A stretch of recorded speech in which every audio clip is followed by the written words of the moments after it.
उत्तर प्रदेश खाद्य वितरण मामला एक बार फिर गहराता नजर आ रहा है, जहां सरकार जो है ई टोकन की बात करती है और खाद ऐप की भी बात करती है, लेकिन उसके बाद भी किसानों को जो है पर्याप्त मात्रा में खाद नहीं मिल पा रही, जिसका वो लोग काफी विरोध भी जता रहे हैं। और इस समय हमारे साथ मौजूद है खुदरा कृषि व्यापारी वेलफेयर एसोसिएशन उत्तर प्रदेश के प्रदेश अध्यक्ष RK कनौजिया जी। तो उनसे बातचीत करते हैं क्या उनको जो है अभी दिक्कतें आ रही हैं, क्या वो विरोध जता रहे हैं, और एक उन्होंने आह्वान जो है लखनऊ की भी बात की तो उस पर भी जानकारी करते हैं। जो ये खाद वितरण का मामला आया है, इसमें सरकार का कहना है कि हमने ऐप भी बना दिया जिससे और आसानियां किसानों को हो सके। तो आप लोगों को क्या जो दिक्कतें सामने आ रही जिसकी वजह से आप लोग आक्रोशित हैं? देखिए, इसमें दिक्कत दोनों को है, किसान को भी दिक्कत है और व्यापारी को भी दिक्कत है। किसान को दिक्कत ये है कि पहले वो अपना आई कार्ड लाता था और उसके हिसाब से अपनी बोली ले जाता था। फिर ये हुआ कि नहीं, आप जो है अपना वो खतौनी खसरा लाइए, जितनी ज़मीन है उतना ही आपको मिलेगा, वो बना दिया। फिर किसान का पैसा खर्च कराया। उसके बाद फिर उन्होंने कहा कि नहीं, आप फार्मर आईडी बना के लाइए। फिर फार्मर आईडी जब बना के लाया तो फिर उसको ई टोकन बना दिया गया। अब किसान की समस्या ये है कि कोई किसान के पास चार्ज करने के पैसे नहीं है, किसी के पास ये एंड्रॉयड फ़ोन नहीं है, तो और कोई पढ़ा लिखा नहीं है, तो वो कैसे करेगा। इन सारी सब भ्रांतियाँ फैली पड़ी हैं किसान के सामने, तो वो परेशान है, मजबूर है। अच्छा, दूसरा टोकन आज बुक कराएगा, आज नहीं मिलेगा, कल या परसों मिलेगा। अगर 2 दिन व्यापारी की दुकान बंद रही या किसी कारणवश किसान इधर उधर कोई काम में लग गया तो उसका फिर खर्चा बंद हो गया, ख़त्म हो गया। अब वो फिर दोबारा टोकन उसको बनवाए, तब वो उसके पास जाएगा, तब उसको खाद मिलेगी। व्यापारियों की समस्या ये है कि किसान का तो सरकार ने रेट निर्धारण कर दिया है 266 रुपये 50 पैसे, लेकिन हम लोगों का कोई रेट निर्धारण नहीं है, जिसके लिए हम लोग पीछे 3 सालों से सतत प्रयासरत हैं। जिला प्रशासन से भी हम बात कर चुके हैं और वहाँ लखनऊ जाकर के मंत्रालय में भी बात कर चुके हैं। हमारा कोई रेट निर्धारण नहीं है, इसलिए जो थोक व्यापारी है वो अपने मनमाने रेट में देता है। हमारा रेट निर्धारण नहीं है, तो हम उसको किस रेट पे बेचें। और किसान हमसे 266 रुपये 50 पैसे ही मांगता है। एक मोटा आंकड़ा ले लीजिए, अब हमको 250 रुपये प्रति बैग के हिसाब से यूरिया मिल रही है, उसमें 10 रुपये भाड़ा लगता है, 3 रुपये उतराई लगती है, 3 रुपये GST लगती है। ये मैं मिनिमम बता रहा हूँ आपको, एक 7-8 किलोमीटर के अंतर्गत 10 रुपये पड़ता है। अगर ज़्यादा होगा तो भाड़ा ज़्यादा पड़ेगा, खर्चा ज़्यादा आएगा, तो 266-67 रुपये तो ऐसे ही हो गए। और किसान जब टोकन बुक करा के लाता है तो कहता है नहीं, हमको तो उतने में चाहिए। तो जिला प्रशासन द्वारा एक सुझाव दिया गया है कि आप उनको समझाइए, बताइए कि वो कुछ और डालें, लेकिन सबसे सस्ता यूरिया होने के कारण किसान दूसरा प्रोडक्ट कोई लेने को तैयार ही नहीं है और ना ही वो लेता है। वो सीधे ही बस कर यूरिया लाओ, इसके अलावा कुछ चाहिए नहीं। या तो कहता है हमारे पास रखा है, या कहता है हम डाल चुके हैं, या तो कहता है हम डालते नहीं हैं। फिर अल्टीमेटली उसको यूरिया ही चाहिए। तो हमको प्रशासन का ये नियम है कि 266 से ऊपर अगर आप बेचेंगे तो आपके ऊपर सारी कार्रवाई होगी। किस तरह की कार्रवाई होगी? मुकदमा, FIR कराएंगे, मुकदमा 3/7 का हमको झेलना पड़ेगा। तो अब आप बताइए, हमारा कोई रेट निर्धारित नहीं है, लेकिन हमको बेचना 266 में ही है। तो इसीलिए हमने पिछले 3 सालों में बहुत प्रयास किया, लेकिन कोई उसका निराकरण नहीं निकला। तो अब हम जो है 1 तारीख को मीटिंग करने जा रहे हैं, बुधवार को। बहुत विशाल मीटिंग हमारी होने जा रही, सारे व्यापारी हमारे आ रहे हैं, कम से कम 2-2.5 हज़ार व्यापारी आएंगे। उन सबको लेकर के हम जिला प्रशासन से ये एक ज्ञापन देंगे और उनसे पूछना चाहेंगे, साहब ये हमारी समस्या का निदान कब तक होगा। और जब तक हमारी समस्या का निदान नहीं होगा तब तक हम यूरिया का खरीद बंद कर देंगे, हम व्यापार ही बंद कर देंगे। मजबूरी है, कब तक चलाएंगे उसको, घाटा खाएंगे तो कब तक चलाएंगे, कब तक जिंदा रहेंगे, मतलब अपनी घर की पूंजी कब तक हम लगाएंगे। एक न एक दिन हमको तो व्यापार बंद ही करना पड़ेगा। तो इससे किसान भी तो प्रभावित हो रहे होंगे, कितने किसान होंगे इसमें? नहीं, किसान तो प्रभावित यूँ हो रहे हैं कि उनका तो मैटर ये दूसरा है, उनको तो 266 चाहिए, और जब वो बुक करा लेते हैं तो उनको 266 में के व्यापारी को देना पड़ता है।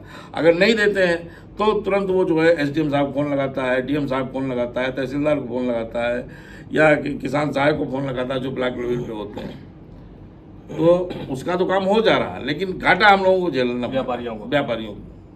और इसमें एक और सबसे बड़ी बात यह है कि जैसे हमारा मार्केट में किसानों के ऊपर 1-1.5 लाख बाकी है, तो किसान होशियार ये है, फिर वो यूरिया हमसे नहीं लेता, हमारी दुकान पे बुक नहीं कराता, वो दूसरी की दुकान पे बुक करा लेता है, तो हमारा पैसा भी फंस गया, किसान हमारे पास आता ही नहीं है। ऐसे बहुत सारे व्यापारी हैं जो इतना परेशान हो चुके हैं कि आप ये समझ लीजिए, कहना नहीं चाहिए, लेकिन भुखमरी की कगार पे आ गए। इतना परेशान हो गए इस नियम कानून से। अच्छा, जो खाद ऐप का जो है निर्माण कराया गया, इसमें कहा गया सरकार की तरफ से कि ये पारदर्शी रहेगा, जो लोग बीच में धांधलेबाजी कर रहे थे उस पर भी रोक लगेगा और ये पारदर्शी तरीके से होगा, तो ये क्या उपयोगी साबित हो रहा है?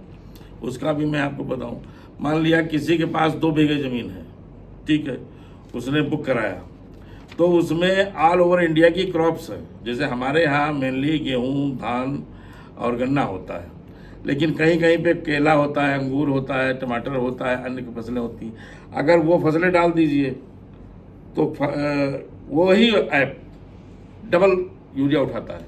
अच्छा। मतलब जैसे यहाँ गेहूँ डालने पे 2 बीघे में 1 बोरी मिलनी चाहिए, और वो जो अंगूर या केला डाल देता है तो उसको 4 बोरी हो जाती है। मतलब ये गड़बड़ी आ रही है उसमें। तो ये सरकार रोकना चाह रही है। सरकार का उद्देश्य है हम कम से कम यूरिया किसानों को दें, संतुलित मात्रा में दें, ताकि हमारी यूरिया का दुरुपयोग ना हो और सरकार की सब्सिडी बची रहे। लेकिन उसका कुछ न कुछ उसमें खामी होने के कारण उसका जो दुरुपयोग हो रहा है और दुरुपयोग आगे भी होता रहेगा। अच्छा, हमारे सर संगठन के प्रदेश महासचिव भी मौजूद है, उनसे बातचीत करते हैं कि उनका क्या कुछ कहना है इस पर। सर, ये जो चल रहा है मामला, इस समय व्यापारी बहुत परेशान नजर आ रहे हैं यूरिया को लेकर, तो इस पर आपको क्या कहना है? इसमें व्यापारी और किसान दोनों ही परेशान हैं। सरकार की जो नई वितरण प्रणाली है उसका हम लोग स्वागत करते हैं और हम लोग कहीं इससे अलग नहीं है, लेकिन जो भी चीज़ें लागू हो रही हैं, कम से कम वितरण प्रणाली का सबसे अहम भाग हम लोग फुटकर विक्रेता होने की वजह से है, हम लोग को भरोसे में नहीं लिया गया। ना ही हम लोग के साथ मीटिंग करी गई और ना ही हम लोग के साथ जो व्यवहारिक जो कठिनाइयाँ आ रही हैं उसका निराकरण की कोई बात करी गई है। हम लोग पूर्व में भी काफ़ी सूचना दे चुके हैं, क्योंकि फर्टिलाइज़र का कंट्रोल रेट आज से तय नहीं है, वो हमेशा से तय है 266 रुपये 50 पैसा। और जो इसकी नीति है सरकार सेकेंडरी फ्रेट्स भी कंपनियों को देती है। हम लोगों ने कई बार इसको लेके बातचीत भी करी है, यहाँ पे भी करी है, मुख्यालय में भी करी, मंत्रालय में भी करी, और कई बार निजी कंपनी वालों से भी बैठ के बातचीत करी। तो उन्होंने यही बोला कि जो भी फ्रेट आ रहा है वो सब 1990 के दशक का आ रहा है, जबकि लॉजिस्टिक बढ़ गए हैं, लागतें बढ़ गई हैं। हमने कहा कोई बात नहीं, जैसे वो लोग 7 रुपये 6 रुपये बता रहे हैं, तो वो 7 रुपये 6 रुपये भी आज तक पास ऑन नहीं हुआ। और जो अभी की समस्या है, जो जब ऑनलाइन डिजिटल प्लेटफॉर्म के माध्यम से बुकिंग हो रही है, तो आज जैसे 266 रुपये 50 पैसे की बात कर रहा है किसान या सरकार हमसे बात कर रही, तो हम लोगों ने भी इसको लागू होने से पहले भी अभी डीएम साहब को भी ज्ञापन दिया था और हम लोगों ने मुख्यालय में भी ज्ञापन दिया। तो हमारा उनसे केवल एक ही बात कहना था कि अगर आपकी नियति किसान को कंट्रोल रेट पे यूरिया दिलाने की है, तो कम से कम ये रेट तो हम लोग का निर्धारित होना चाहिए कि हमें क्या रेट पे मिलेगा। दूसरी बात है, जब कंपनियां सेम कंपनी जैसे जो मेरे यहाँ प्राइवेट सेक्टर में जैसे क्रपको हो गई, मैट्रिक हो गई, HURL हो गई, ये जो भी कंपनियां हैं आज की तारीख में जिनका भी सीतापुर अलॉटमेंट होता है, उनमें से 25 से 30% 40% माल PCF का है या सरकारी उसमें जा रहा है। तो अगर उनको FOR जा रहा है, पहुँचा के माल मिल रहा है, तो वही उसमें से आधा माल जब हम लोग का होता है, तो हम लोग को रेल हेड से X बेसिस पे कैसे मिलता है। जब 250 रुपये में भी अगर आज हमको वो रेल हेड से माल देते हैं, तो मिनिमम जो आज ऑन एंड एवरेज जो भाड़ा जा रहा है दुकानदार की दुकान तक, वो 15 से 20 रुपये बोरी का है। अगर आप इसको लगा लें प्लस 3 रुपये की भाड़ा उतरवाई लगवा लें, तो ये 23 रुपये बैठता है और 2 से 3 रुपये टैक्स, तो 26 रुपये बैठता है। 50 रुपये में 26 रुपये जोड़ लें, 76 रुपये 77 रुपये बैठ रहा है। अब 77 रुपये के बाद में दुकानदार की पूंजी भी लगी है, उसका भी कुछ ब्याज है, उसका मेहनताना है। अगर वो 80-82 रुपये में अगर वो बैठ जा रहा है और 66 रुपये में सरकार उसको बिकवाना चाह रही, तो किस तरीके से बिकवाना चाह रही। हम लोग स्वागत करते हैं, हम लोग 66 रुपये में देंगे। अगर हमारा माल यही FOR बेसिस पे पहुंचा के हमें 250 रुपये में मेरी दुकान पे पड़ जाए, हम बिल्कुल स्वागत करते हैं। भाई 10-15 रुपये बोरी का मार्जिन रहेगा, उसमें हम अपनी उतरवाई टैक्सेस सारे मेंटेन कर लेंगे। लेकिन हम लोगों की ये बात को बिल्कुल अनदेखा किया जा रहा है। हम लोग इस पर कई बार बातचीत कर चुके हैं, लेकिन अब तक कुछ नहीं चुका। दूसरी बात है, तो सबसे बड़ी दिक्कत आ रही है, जब सारा का सारा तरीका डिजिटल प्लेटफॉर्म के माध्यम से सरकार करवा रही है, भाई ऐप भी उन्हीं का है जिससे किसान बुक कर रहा है, पॉस मशीन जो सरकारी है वो भी उन्हीं की है।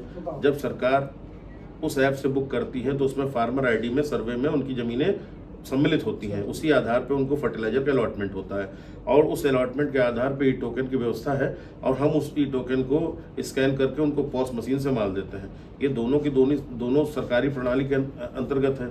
जब सारा कुछ उन्हीं के अंतर्गत है और सारा बिल भी उसी से निकल रहा है, माल भी उसी के द्वारा वितरित हो रहा है, तो हम लोगों पे अनावश्यक कागजों का कागज मेंटेन करने का जो लोड है वो क्यों। भाई बुक आपकी ऐप से हुआ है, बिक्री भी आपके ऐप से हुई है, सारा कुछ किस डिजिटल माध्यम से हुआ है, तो अनावश्यक हम लोग कागजों का बर्डन क्यों लें भाई। उसके बाद भी हम उसको कागज संभाल के रखते हैं और उसको सत्यापन करवाते हैं, स्टॉक रजिस्टर मेंटेन करते हैं। तो मेरे हिसाब से तो ये नहीं होना चाहिए, क्योंकि जब सारा भाई सेंट्रल मिनिस्ट्री तक ये स्टॉक दिखता है, तो जब स्टॉक ही सारा वहाँ तक दिख रहा है, सब कुछ हो रहा है, तो कैसे हम लोग को ये इस तरीके से कराया जा रहा है। तीसरा एक सबसे बड़ी दिक्कत आ रही है, जैसे सरकार की जो प्रशासन की है वो डेली के डेली नए नियम लागू कर रही है। हम लोग हर डेली शाम को देख रहे हैं कोई नया नियम आ जा रहा है। कहाँ तक हम लोग नियमों को पालन करें। अभी जैसे उन्होंने कहा कि 40-40-20 के रेशियो में देना है, तो अब 40-40-20 का रेशियो का मतलब हुआ कि अगर आप किसान का 10 बोरी बन रहा है तो उसको 4 बोरी एक बार, 4 बोरी एक बार और 2 बोरी एक बार देनी है। लेकिन जब किसान ऐप से बुक करके आ रहा है उसकी 10 बोरी हो रही है। अगर हम उसको ये बोलते कि नहीं साहब आपकी 2 ही बोरी बन रही है, बाकी 4 बोरी आप अगली बार, वो झगड़ा करने के लिए तैयार है, वो दुकानदार के साथ गाली गलौज मारपीट करने के लिए तैयार है। हमारा एक मुद्दा ये भी है कि वितरण व्यवस्था में कि जो व्यापारी हैं उनकी सुरक्षा जो है उसको जो है नज़रअंदाज ना किया जाए। ये हमारी प्रमुख मांग है। हमारी प्रमुख मांग ये है कि अब आज 1 जुलाई को हम लोग अपने किसान दुकानदारों की महापंचायत कर रहे हैं और उसमें हम लोग ये डिसीजन ले रहे हैं कि अगर सरकार हम लोगों की बात नहीं सुन रही है और उसको अनदेखा कर रही है, तो जब व्यापार घाटे पे करना है तो हम लोग व्यापार स्थगित करेंगे। हमारा कोई मकसद नहीं हड़ताल पे जाने का, हमारा कोई मकसद नहीं है व्यापार बंद करने का, लेकिन हम लोग अपनी खरीद तत्काल प्रभाव से बंद करेंगे, ताकि जब तक सरकार निर्धारित न करे हमें हमारा व्यापार को जो है, जो हम लोग सम्मान के साथ करना चाह रहे हैं, अपने मार्जिन के साथ करना चाह रहे हैं, उस पर जब तक वो सरकार अनदेखी करेगी हम लोग अगली परचेस खाद की बिल्कुल पूर्ण रूप से बंद कर। ये जो बराबर आप लोग ज्ञापन भी दे रहे हैं और अभी 1 जुलाई की भी बात सामने आ रही है कि आप लोग जो है इसमें जो है बैठेंगे और पंचायत करेंगे, उसके बाद ज्ञापन भी सौंपेंगे, तो बराबर ज्ञापन का दौर चलता नजर आ रहा है। अब इसमें अगर कार्रवाई नहीं होती तो आगे आप लोगों का क्या स्टैंड रहेगा? हमारा लोगों का स्टैंड यही रहेगा कि हम लोग जो है अपने व्यापारियों की सम्मान और हम लोग सम्मान के साथ व्यापार करना चाहते हैं और किसानों को सारी सहूलियतें देना चाहते हैं। किसान और प्रशासन से हमारा कोई भी मतभेद नहीं है, हम सब उसके साथ में एक सम्मानजनक तरीके से अपना व्यापार करना चाहते हैं और इसके लिए जो हमारा उचित मूल्य हमको उचित मुनाफा हमारा अधिकार है और ये हमको मिलना चाहिए। इन मुद्दों को ध्यान में रखते हुए हम अपने व्यापारियों के साथ बैठक करेंगे और उनसे बातचीत करेंगे कि इसमें कोई बहुत बढ़िया तरीका निकाला जाए जिससे हम किसानों, प्रशासन और सबको सहूलियत रहे और सबसे अच्छा व्यापार चले और किसी को कोई दिक्कत ना हो। लेकिन अगर हम अपने नुकसान को उठा करके हम कब तक व्यापार करेंगे, ये तो कोई मतलब इसका कोई सलूशन ही नहीं है। हम कब तक कितना नुकसान सहेंगे? अगर इस तरीके की कंडीशन आती है तो फिर हम अपने व्यापारियों का आह्वान करेंगे कि अपनी अगली खरीद तब तक वो न करें जब तक FOR बेसिस पर जो है हम लोगों को अलॉटमेंट नहीं होता है फर्टिलाइज़र, पूरा फर्टिलाइज़र सप्लाई करना कि केवल यूरिया, DAP, MOP और जितना भी हमको फर्टिलाइज़र मिलता है सारा हमको FOR बेसिस मिलना चाहिए। और FOR बेसिस अगर मिलेगा तो हम व्यापारी हमेशा जो है किसान को अन्नदाता मानते हैं और किसान के फेवर में काम करने के लिए दिन रात प्रयासरत रहते हैं। हम व्यापारियों का तो ये है, प्राइवेट व्यापारी हैं, रात को 7 बजे 8 बजे भी सर्विस देते हैं और जितने टाइम उसको आवश्यकता होती है उतने टाइम हम काम कर लेते हैं। लेकिन प्रशासन की अगर मंशा रहती है कि 5 बजे तक आपको काम करना है तो हम 5 बजे तक काम करके भी संतुष्ट हैं। लेकिन हमारी रोजी रोटी पर अगर संकट आएगा तो हम कहीं से काम करने की स्थिति में नहीं रहेंगे। फिर हमको आह्वान करना पड़ेगा या फिर हमको जिला मुख्यालय या प्रदेश मुख्यालय जहाँ भी जाना पड़ेगा, जिससे भी मिलना पड़ेगा उससे हम लोग मिलेंगे और अपनी समस्याएं बताएंगे। ये उन समस्याओं का निराकरण करने का प्रयास करेंगे अपने व्यापारियों के साथ मिलकर के। बिल्कुल। तो यूरिया जो व्यापारी हैं इन लोग का काफ़ी जो है इनका साफ कहना है कि जो इस समय जो सरकार का नया नियम लागू हुआ है इससे ये लोग परेशान, इससे इन लोग की रोजी रोटी पे फर्क पड़ा। लेकिन जो खाद का ऐप का बनाया गया, जो सरकार के द्वारा खाद ऐप बनाया गया, इससे किसानों को तो फायदा कहीं ना कहीं नजर आ रहा है। वो लोग अलॉटमेंट करते हैं, उसके बाद व्यापारियों के पास पहुंचते हैं। व्यापारी अब उनके पास उनको मानक ऊपर से दिया गया कि 4 बोरी दें, लेकिन जो किसान है जो जो उसमें बुक कर चुके हैं वो 10 बोरी मांग रहे हैं। तो इसमें भी कहा सुनी होती है, जिसके बाद वो लोग SDM और लेखपाल से शिकायत करने की भी बात करते हैं। लेकिन जो व्यापारी है इनका साफ कहना है कि सरकार इस पर पुनर्विचार करे। 1 जुलाई को ये महापंचायत करेंगे, उसमें वहां लोगों से बातचीत करेंगे, प्रशासन को ज्ञापन भी सौंपने की बात कह रहे हैं। इसमें अगर कार्रवाई होती है तो ये ठीक है, वरना ये लोग अपना जो व्यापार चल रहा है इसको बंद करने की भी बात कही गई है। इंडिया के लिए अपने सहयोगी रोहित के साथ मुत्तलिब सिद्दीकी। पुरानी खिड़कियों से परेशान, रस्ट, टर्माइट्स और गर्मी से थक गए हैं? लाइए ग्रीन प्लास्ट यूपीवीसी विंडोज और doors, sound proof, weather proof, termite proof. खिड़की, दरवाजा, पार्टीशन, हर डिजाइन, हर size, made using German technology, आपके घर के लिए। हजारों घर पहले से बदल चुके हैं, अब आपकी बारी। Green प्लास्ट, Sitapur, UP. कॉल करें 7072422906। अपने घर को बेटर बनाओ। चुनावी समर में आया इंडिया का महासर्वे, विधायकों का रिपोर्ट कार्ड, जनता जनार्दन देगी नंबर। टिकट से पहले भरोसे की बाजी, 5 साल के इम्तिहान का परिणाम, काम या सिर्फ वादों का जंजाल। आप अपने विधायक को फिर देना चाहेंगे एक और मौका?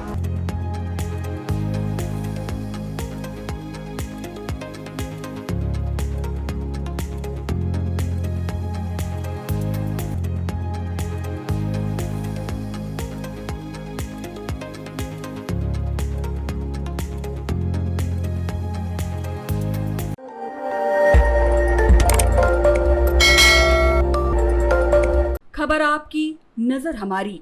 देखते रहिए आई इंडिया।